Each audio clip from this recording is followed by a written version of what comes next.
जहाँ जहाँ शास्त्रों में, पुराणों में शिव जी की स्तुति आती है, वो पढ़कर लगता है कि मानो गुरु की ही स्तुति है, और पढ़ते पढ़ते भाव विभोर हो जाए, आनंद आनंद आ जाए। सदगुरु की स्मृति से, सुमरण से दिल परमात्म शांति से भर जाए।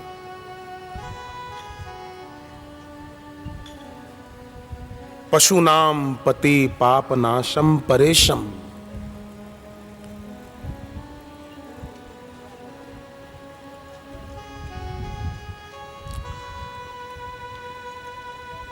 जो पाप का ध्वंस करने वाले हैं। आदमी दृष्टि से किसी वस्तु को या व्यक्ति को देखकर अगर उसको सत्य मानकर उसके प्रति आकर्षित होता है, तो ये भी तो पाप है। आंखों से गुरु दर्शन नहीं कर पाता, कानों से गुरु की वाणी नहीं सुन पाता, फिल्म के दृश्य तो देखता है, फिल्म के गाने तो सुनता है, पर सत्संग नहीं सुन पाता, तो ये भी तो पाप है। भगवान ने स्वतंत्रता दी इंद्रियों में शक्ति देकर, तो उसका मतलब ये भी तो नहीं कि इस ईश्वर की दी हुई स्वतंत्रता को कोई बर्बाद कर दें,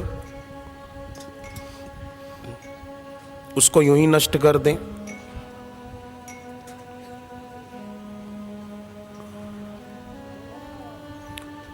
तो गुरु कृपा करते हैं, ईश्वर की दी हुई जो इंद्रियों में शक्ति है, स्वतंत्रता है, गुरु ऐसी कृपा करते हैं कि आदमी उस स्वतंत्रता का दुरुपयोग न करे,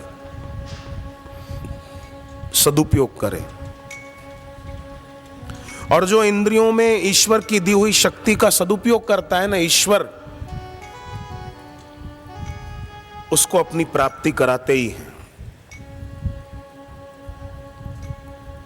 पर सब नहीं कर पाते, इसलिए गीता में भगवान को बोलना पड़ा, मनुष्याणाम सहस्त्रेषु कश्चिद यतति सिद्धये यतताम अपि सिद्धानाम कश्चिन माम वेति तत्वतः। सब नहीं कर पाते। आपने कभी देखा है, कार लेकर या स्कूटर लेकर जा रहे हो तो कई बार किसी सोसाइटी से गुजर रहे हो ना, तो कुत्ता साथ में दौड़ता है भौंकता हुआ, मानो ये अपने साथ रेस लगा रहा है गाड़ी के साथ। मैंने देखा है कई बार, दौड़ता है। एक सोसाइटी के बाहर एक साइड में पान की दुकान थी, कुछ लोग वहाँ पान खा रहे थे, कोई कुछ चॉकलेट खरीद रहे थे। कोई भी गाड़ी गुजरे तो कुत्ता भौंके और भागे गाड़ी के साथ, मानो रेस में निकला है।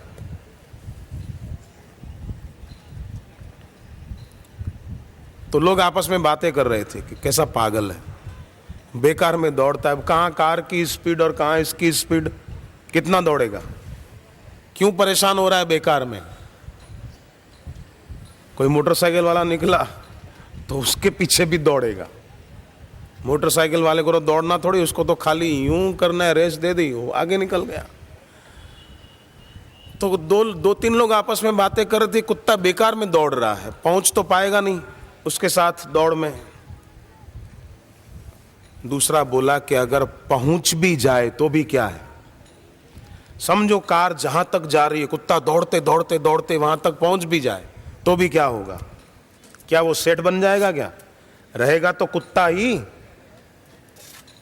रहेगा, तो वो नहीं हो पाएगा जो वो है कार वाला, कुत्ता वो ही रहेगा, वो नहीं हो पाएगा। ऐसे ही जो दूसरों से ईर्ष्या करता है वो ही रह जाता है, वो नहीं हो पाता है। अहम ब्रह्मास्मि, अयम आत्मा ब्रह्म, वो नहीं हो पाता है, उसकी वो अनुभूति होगी नहीं, क्योंकि वो रेस में लगा है, वो ईर्ष्या में लगा है, वो द्वेष में लगा है। उसको वो उस ऊंची अनुभूति का धनी नहीं हो पाएगा।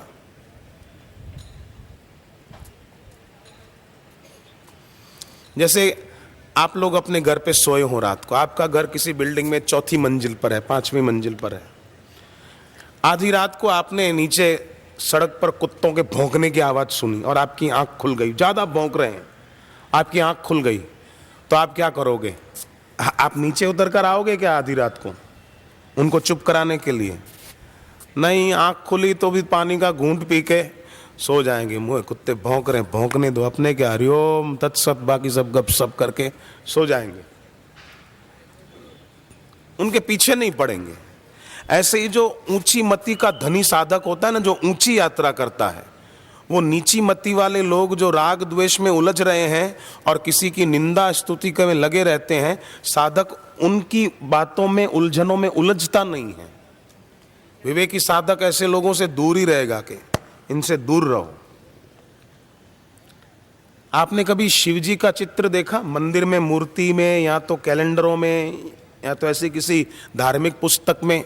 शिव जी का चित्र होता है ना, उसमें शिव जी के हाथों में और गले में सब जगह सांप ही सांप होते हैं।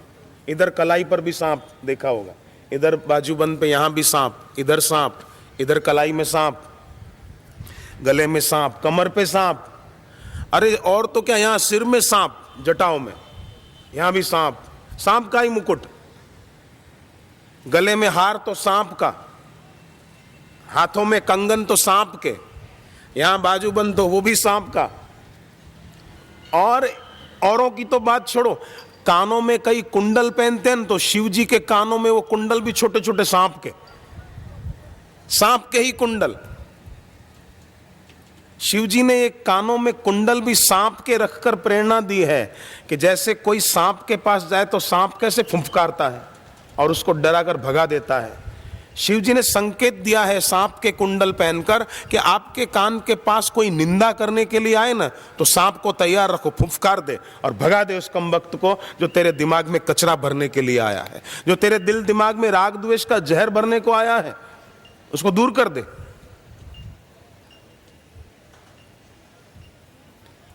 नामदेव जी को कुत्ते में भगवान दिखा, पर आजकल कईयों को अपने मित्र में भगवान नहीं दिखता,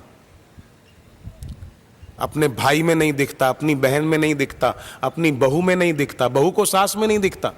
एक महात्मा तो बोलते थे कि शादी के समय वर कन्या की जन्म पत्री मिलाते हैं ना, अब उसकी जरूरत नहीं है, अब तो सास और बहू की मिलानी चाहिए कि ये दोनों की जरा कुछ मिलाई जाए। हालांकि सब ऐसी नहीं होती, पर कई जगह ऐसा देखा सुना जाता है। पर अच्छी बहू होती है ना, समझदार, वो तो अपनी बहू को, अपनी सास को भी वश कर लेती है, जादू टोने से नहीं, प्यार से। सास रात को सो रही हो तो बहू जाकर पैर दबाए, गला न दबाए, पैर दबाए कि मां आपको आराम करते हुए देखकर लगता है साक्षात जगदम्बा आराम कर रही है।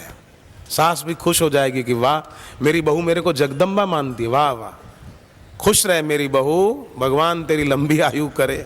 सास दुआ देगी। और सुबह सास उठे उसके पहले बहू नहा धो के तैयार हो जाए।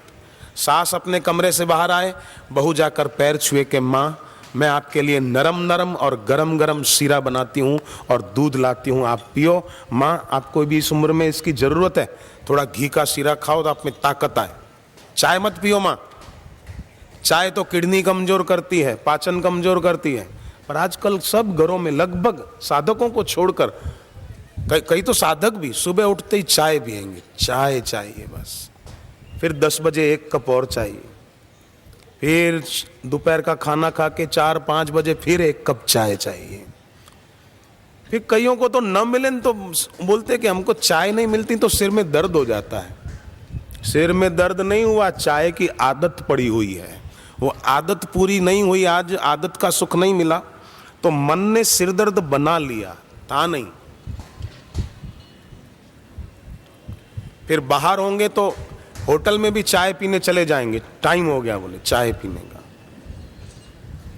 एक आदमी होटल में चाय पी के बस निकल ही रहा था तो मालिक को बोला बहुत बढ़िया चाय थी, हाँ भाई साहब मज़ा आ गया सही में, मैं तो जब भी यहाँ से निकलूँगा आपके यहाँ चाय ज़रूर पीऊँगा, बहुत अच्छी चाय थी, जितने पैसे बोलो मैं दूँ, बहुत अच्छी थी।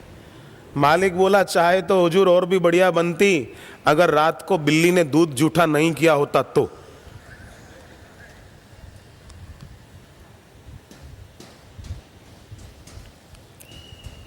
होटल में एक आदमी खाने बैठा, समोसे पकोड़े आदि खाने बैठा,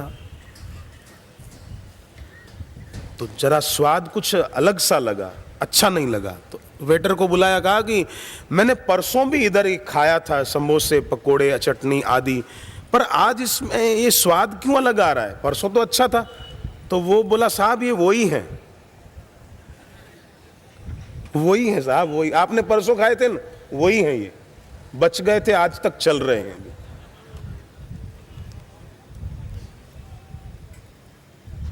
ख्याल रखें, खुशी से खा, खुशी से जी, गफलत में रहो ना एकदम। जो चीज हम भगवान को भोग नहीं लगा सकते ना, वो चीज खानी नहीं चाहिए। होटल से बर्गर लेकर भगवान को भोग लगा सकते हैं? गुरु जी की तस्वीर के आगे बर्गर का भोग लगाएंगे? लो बापू, हम आज आपके आगे बर्गर का भोग लगाते हैं। नहीं, नहीं हो सकता ना, ये नहीं लगाएंगे। वहां तो अपन घर पे कुछ सब्जी, रोटी, दाल, चावल बनाकर उसका भोग लगाएंगे, या घर पे कुछ अच्छी चीज बनाई हो खाने की स्वादिष्ट, उसका भोग लगाएंगे।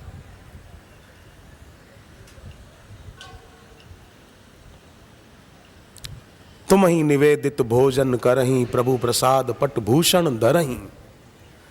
और आजकल तो लोग भगवान के आगे, गुरु के आगे भोग भी लगाते हैं, तो कैसे थाली रखी, छोटी सी रखें, उसकी थाली भी अलग होती, छोटी।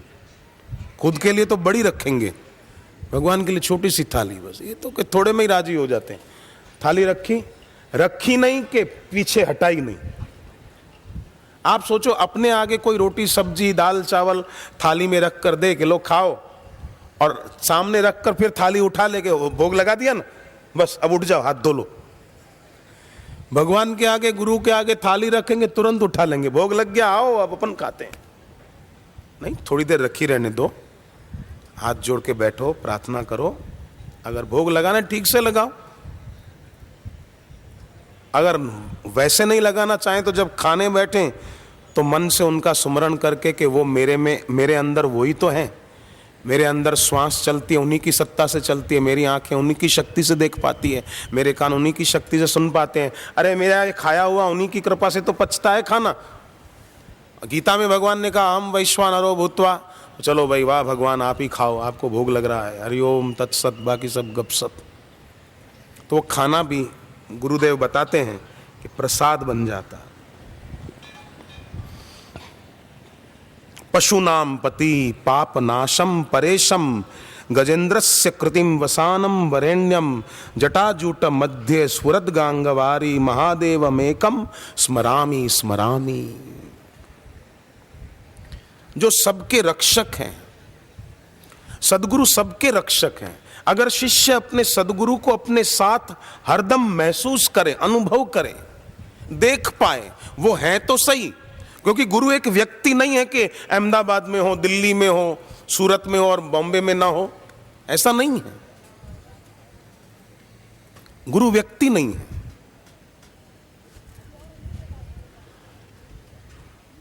अत्रि नेत्र शिवः साक्षात्, द्विबाहुश्च हरिस्मृतः, यो चतुर्वदनो ब्रह्मा श्री गुरु कथितः प्रिय। गुरु मेरे परमात्मा, तेरे दरस को तरसे आत्मा। गुरु मेरे, तेरे दरस को तरसे आत्मा, तेरे दरस को तरसे आत्मा, तेरे दरस को तरसे आत्मा, तेरे दरस को तरसे आत्मा, तेरे दरस को तरसे आत्मा। गुरु मेरे परमात्मा, तेरे दरस को तरसे आत्मा। गुरु मेरे परमात्मा, तेरे दरस को तरसे आत्मा।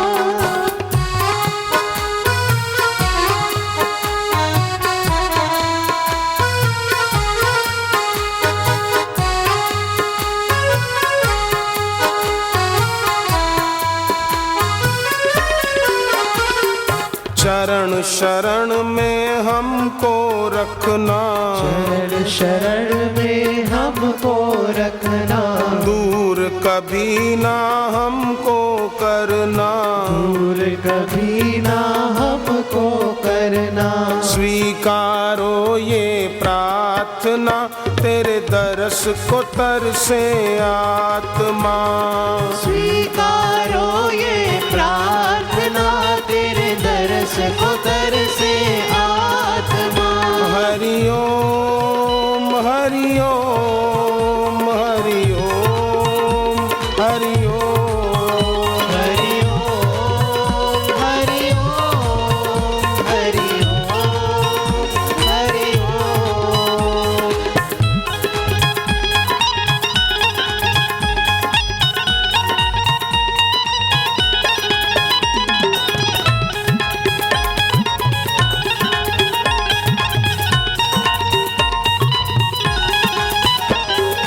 हमने अपनी राह न जानी, हमने अपनी राह न जानी। हर पल की अपनी मनमानी, हर पल की अपनी मनमानी।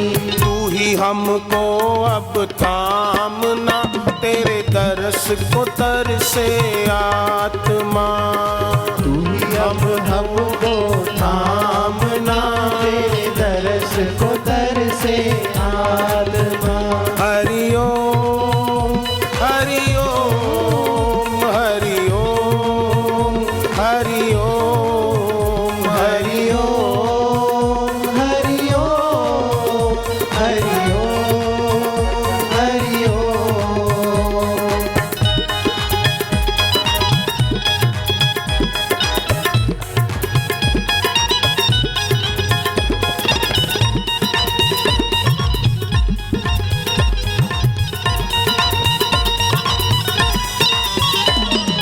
बस तेरा ही सच्चा नाता, बस तेरा ही सच्चा नाता।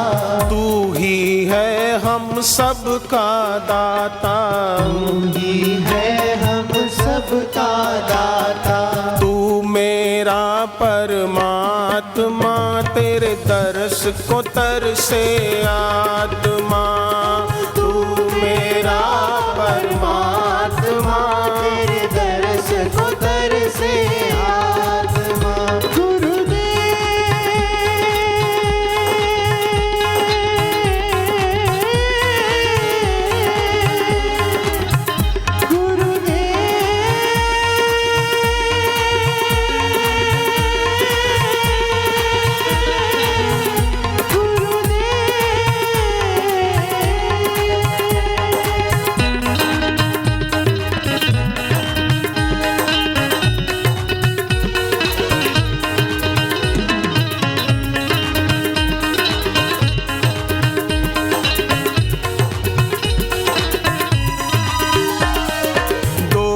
दुखों को दूर भगाते, दोष दुखों को दूर भगाते।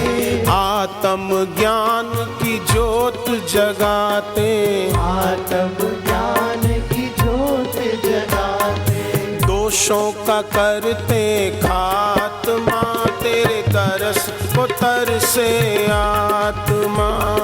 दोषों का करते आत्मा, तेरे दरस को,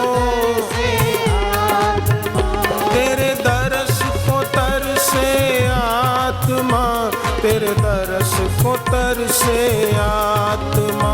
तेरे दरस को तरसे आत्मा, तेरे दरस को तरसे आत्मा। गुरु मेरे परमात्मा, तेरे दरस को तरसे आत्मा। गुरु मेरे परमात्मा, तेरे दरस को तरसे आत्मा।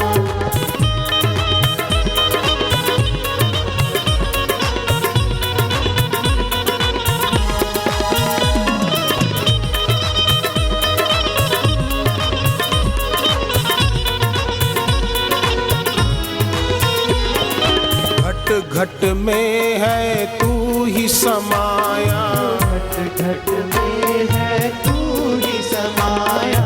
बिन तेरे कहीं चैन न पाया, बिन तेरे कहीं चैन न पाया। धरती तू ही आसमां, तेरे दरस को तरसे आत्मा। तू ही धरती तू ही आसमां, तेरे दरस को तरसे आत्मा।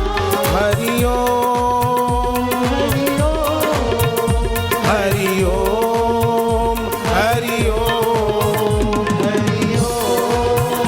हरि ओम, हरि ओम, हरि ओम, हरि ओम।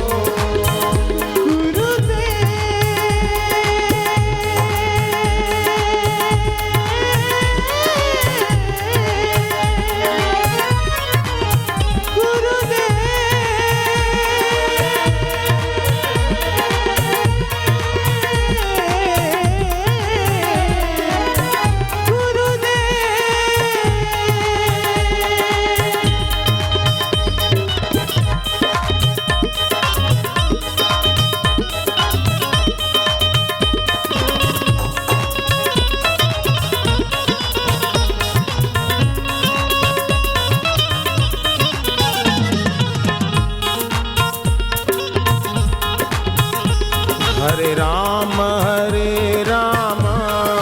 राम राम हरे हरे। राम हरे राम, राम राम हरे हरे। हरे कृष्णा कृष्णा कृष्णा हरे हरे। हरे कृष्णा कृष्णा कृष्णा हरे हरे। हरे राम राम राम हरे हरे। हरे राम राम राम हरे हरे। राम हरे हरे। राम हरे हरे। राम हरे हरे। राम हरे हरे।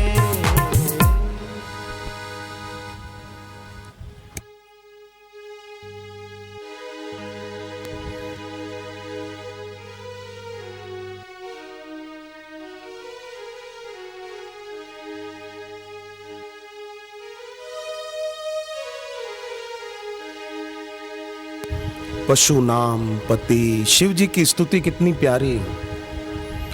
पशु नाम पति पाप नाशम परेशम, पाप का नाश करने वाले।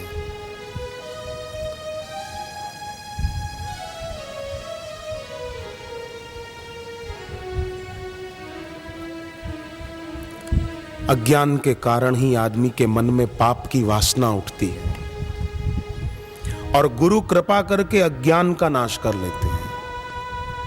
अविद्या नाशिनी विद्या, अविद्या का नाश गुरु की विद्या से होता है।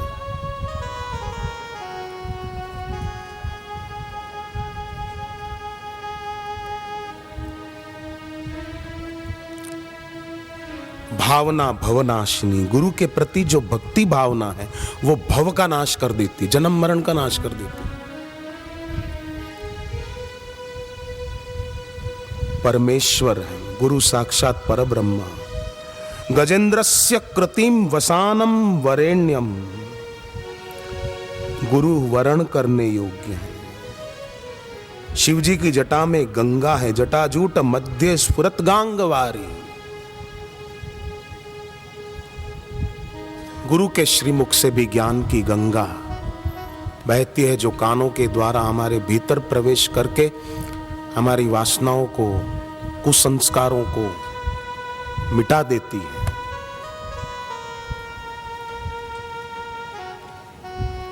इसलिए कहा जो गुरु हैं वो शिव हैं, जो शिव हैं वो गुरु हैं। ऐसे गुरु का, शिव का, महादेवमेकम स्मरामि स्मरामि, ऐसे महादेव का, गुरुदेव का मैं बार बार सुमिरन करता हूं।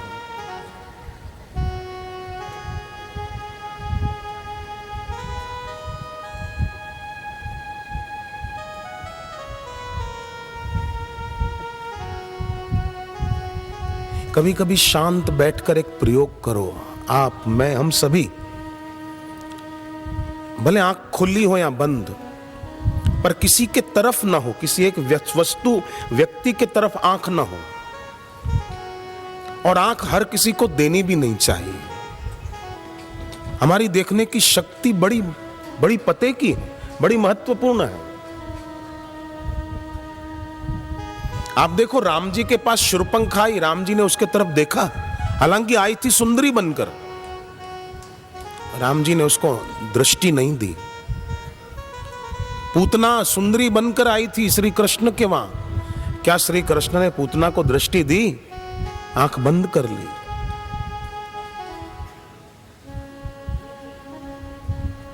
हर किसी को आंख मत दो। और कभी कभी खुले आकाश में या ऐसे ही सामने नजर रखकर दूसरा कोई न दिखे, बस केवल अपने आराध्य देव, अपने गुरुदेव वही दिखे। और कभी कभी ये देखें, अपने अंदर झांकें, निरीक्षण करें कि मेरी आंखों के आगे वो रहते हैं कि कोई और रहता है। और अगर कोई और रहता है तो उनको प्रार्थना करें कि मुझे सद्बुद्धि दो, मेरी आंख के आगे आप रहो गुरुदेव, मुझे ऐसी शक्ति दो मैं आपको ही अपनी आंखों के आगे रख पाऊं।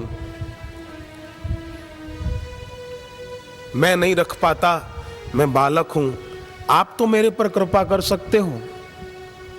आप समर्थ हो, आप दाता हो, आप दयालु हो, आप करुणा सिंधु हो। महादेवमेकं स्मरामि स्मरामि।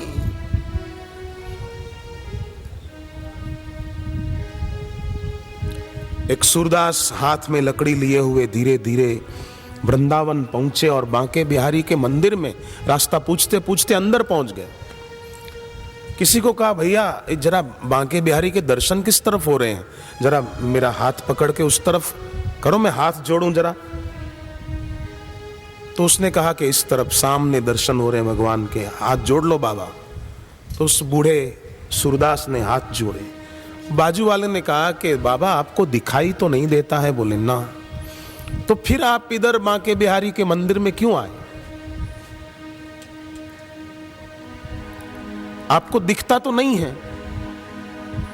तब उस बाबा की आंखों में आंसू आ गए। कहा कि बेटे, मैं नहीं देख पाता हूं तो क्या है, वो तो मेरे को देख रहा है ना। मेरी नजर में वो नहीं है, पर उसकी नजर में मैं जरूर हूं। अगर मैं उसकी नजर में नहीं होता तो मैं यहां आ भी नहीं पाता था।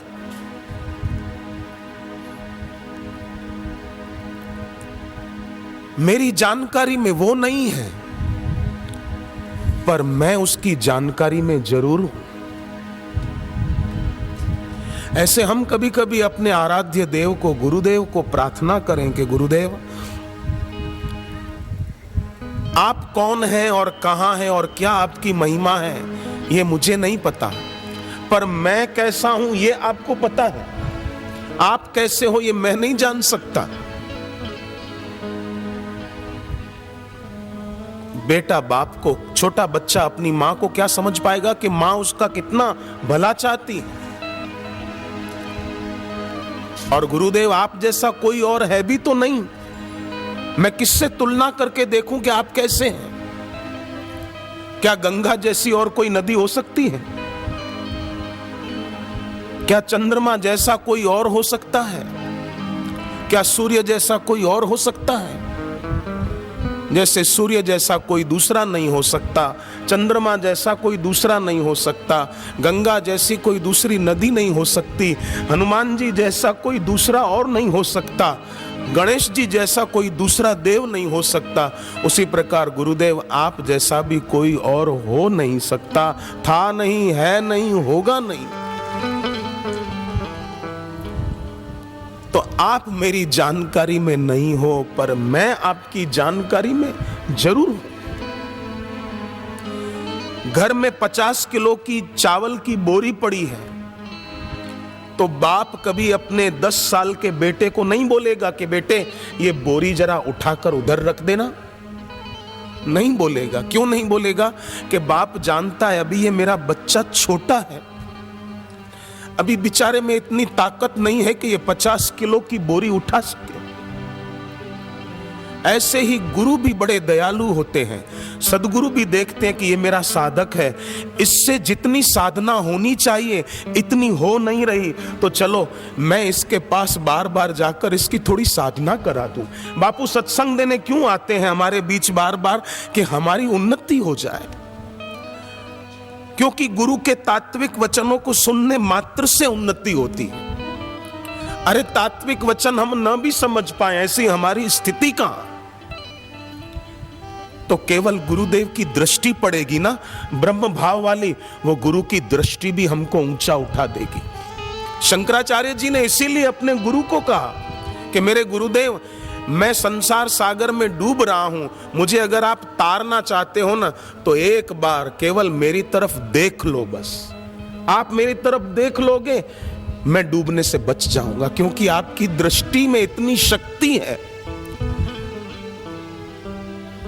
कि वो एक बार आप देख लो बस, और हमारी उन्नति हो जाए, हमारी आंख भी पवित्र हो जाए, हमारी आंख में से भी द्वैत हट जाए। और जब शिष्य इस भक्ति भाव पूर्वक अपने गुरु के दर्शन करता है, तब उस शिष्य की आंख तो वही रहती है, पर उस शिष्य की दृष्टि वही नहीं रहती जो पहले थी। उसकी दृष्टि में भी अद्वैत आकर बस जाता है, उसकी दृष्टि से द्वैत विदा लेने लगता है। तो कितनी सुंदर बात उस बूढ़े बाबा सूरदास ने कही कि मेरी नजर में वो नहीं है, पर मैं उसकी नजर में जरूर हूं। अगर मेरे पर उसकी नजर नहीं होती तो मैं यहां आ ही नहीं सकता था।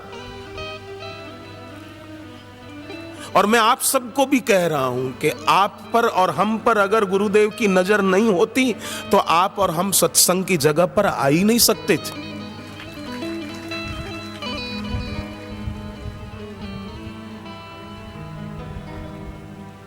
हम उनकी नजरों में हैं, और जब उनकी नजरों में हम आ गए तो वो अपनी नजरों से हमें दूर क्यों करेंगे?